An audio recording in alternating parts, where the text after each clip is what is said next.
வாங்க நாம இன்னைக்கு ஒரு சூப்பரான விஷயத்தை பத்தி தெரிஞ்சுக்க போறோம். நம்மள சுத்தி இருக்கிற இந்த டெக்னாலஜி உலகத்தையே இயக்கிக்கிட்டு இருக்கிற ஒரு மறைவான பயணத்தை பத்தி தான் பார்க்க போறோம். நீங்க ஃபோன் பேசும்போது உங்க குரல் எப்படி அடுத்த செகண்டே மறுமுனையில் இருக்கிறவங்களுக்கு கேக்குது, அந்த சிக்னலோட முழு பயணத்தையும் தான் நாம இன்னைக்கு விரிவா பார்க்க போறோம். நீங்க என்னைக்காவது யோசிச்சு பார்த்திருக்கீங்களா? நீங்க இங்க இருந்து உங்க நண்பருக்கு ஃபோன் பண்றீங்க, ஆனா உங்க குரல் ஒரு நொடியில உலகின் இன்னொரு மூலைக்கு போய் சேர்ந்துடுது. இது எப்படி சாத்தியம்? இந்த சாதாரண விஷயத்துக்கு பின்னாடி ஒரு ஆச்சரியமான சுவாரஸ்யமான பயணம் இருக்கு. அதைத்தான் நாம இப்ப தோலுரிக்க போறோம். சரி, நம்ம சிக்னலோட பயணத்துல முதல் கட்டத்துக்குள்ள போலாம். அதாவது நம்ம மனசுல இருக்கிற ஒரு எண்ணம் எப்படி பயணிக்கக்கூடிய ஒரு அலையா மாறுதுன்னு முதல்ல பார்க்கலாம். எல்லாத்துக்கும் முதல் படி தகவல் தான். அது நீங்க சொல்ல நினைக்கிற ஒரு ஹலோவா இருக்கலாம், இல்ல ஒரு பெரிய போட்டோவா இருக்கலாம். நீங்க எதை அனுப்ப நினைக்கிறீங்களோ அந்த மூல விஷயம்தான் தகவல். இப்போ அந்த வெறும் ஐடியாவுக்கு ஒரு உருவம் கொடுக்கறோம். இதத்தான் நாம செய்தி அல்லது மெசேஜ்னு சொல்றோம். நீங்க டைப் பண்ற எழுத்து, நீங்க பேசுற பேச்சு, நீங்க அனுப்புற புகைப்படம், இதெல்லாம் தான் அந்த தகவலோட பௌதீக வடிவம். இங்க தாங்க அசலான மேஜிக் நடக்குது. உங்க ஃபோன்ல இருக்கிற மைக் நீங்க பேசுறத, அதாவது அந்த ஒலி அலைய பயணிக்கக்கூடிய ஒரு மின்சார சிக்னலா மாத்துது.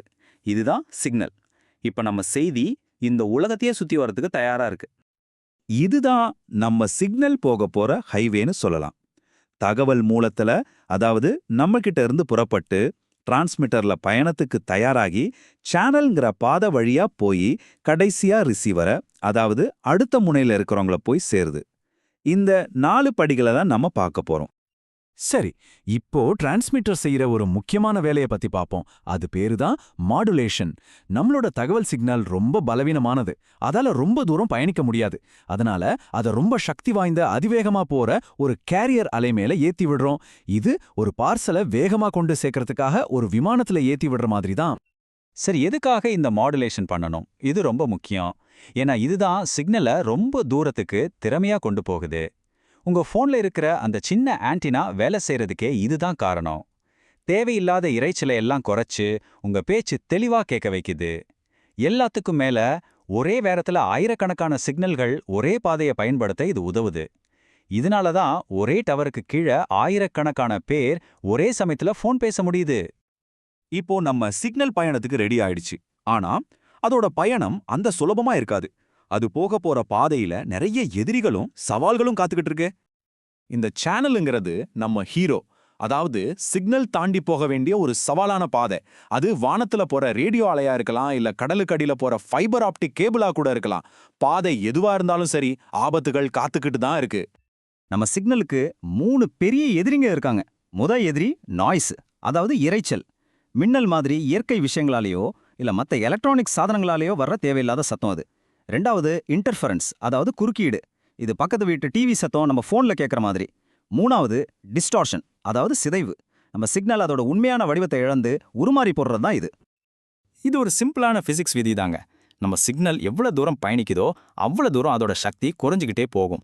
ஒரு கல்லை தூக்கி எறிஞ்சா தூரம் போக போக அதோட வேகம் குறையுது இல்லையா? அதே மாதிரி தான் சிக்னலும் பலவீனமாகிடும். இதைத்தான் நாம அட்டென்யூவேஷன்னு சொல்றோம். அப்போ இந்த அட்டென்யூவேஷனை சமாளிக்க என்ன வழி? அதுக்கு தான் ஒரு ஹீரோ இருக்கான். அவன் தான் கெயின், அதாவது பெருக்கம். வழியில பலவீனமாகிற சிக்னலுக்கு திரும்பவும் சக்தி கொடுக்க ஆம்ப்ளிஃபயர்களை பயன்படுத்துறோம். இந்த ஹீரோ தான் நம்ம சிக்னல் சோர்வடையாம அது போக வேண்டிய இடத்தை அடையிற வரைக்கும் உயிர்ப்போட வச்சிருக்கு. சரி, சிக்னல் வீக் ஆகுது, அப்புறம் ஆம்ப்ளிஃபயர் வச்சு அதை ஸ்ட்ராங் பண்றோம். ஆனா இந்த லாஸ், இந்த கெயின், இதெல்லாம் இன்ஜினியர்ஸ் எப்படி ஈஸியா கணக்கு போடுறாங்க? அதுக்கு அவங்க பயன்படுத்துற ஒரு ஸ்பெஷலான ஒரு ரகசிய மொழியை பத்தி இப்ப நாம தெரிஞ்சுக்கலாம்.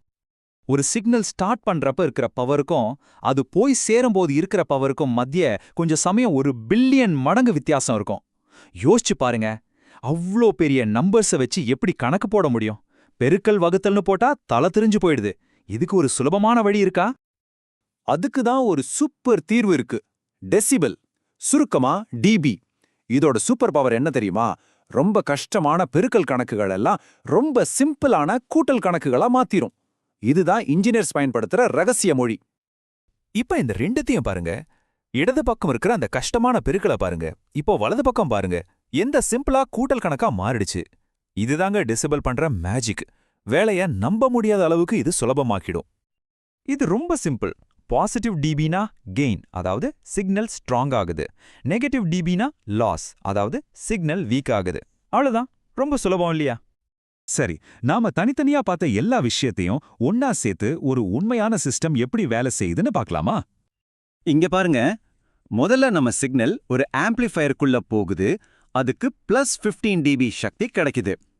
அப்புறம் தேவையில்லாத நாய்ஸை நீக்கிறதுக்காக ஒரு ஃபில்டருக்குள்ள போகுது, அங்க -20 dB சக்தி குறையுது.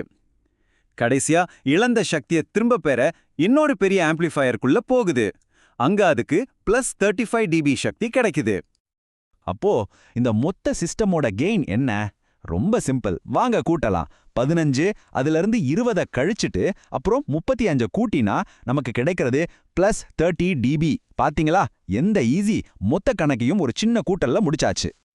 ஆக ஒரு சின்ன ஐடியாவா ஆரம்பிச்ச நம்ம சிக்னல் ஒரு மெசேஜா மாறி எலக்ட்ரிக் சிக்னலா உருவெடுத்து வழியில வர்ற எதிரிகளை எல்லாம் சமாளிச்சு டெசிபல்ங்கிற மொழியில தன்னோட பலத்தை அளந்து கடைசியா அது போக வேண்டிய இடத்துக்கு போய் சேருது. ஒரு சிக்னலோட முழு பயணத்தையே நாம பார்த்துட்டோம். நம்மள சுத்தி இருக்கிற இந்த உலகம் இந்த மாதிரி கண்ணுக்கு தெரியாத தகவல் சங்கிலிகளால தான் பின்னப்பட்டிருக்கு. நாம ஒரு வீடியோ பார்க்கறதுல இருந்து ஒரு ஃபோன் பேசுற வரைக்கும் எல்லாமே இதுதான். யோசிச்சு பாருங்க, இந்த சங்கிலில ஒரே ஒரு கண்ணி அருந்தா என்னாகும்? நம்ம உலகம் எப்படி இருக்கும்? அடுத்த முறை நீங்க ஃபோன் பேசும்போது இந்த சிக்னலோட பயணத்தை ஒரு நிமிஷம் நினைச்சு பாருங்க.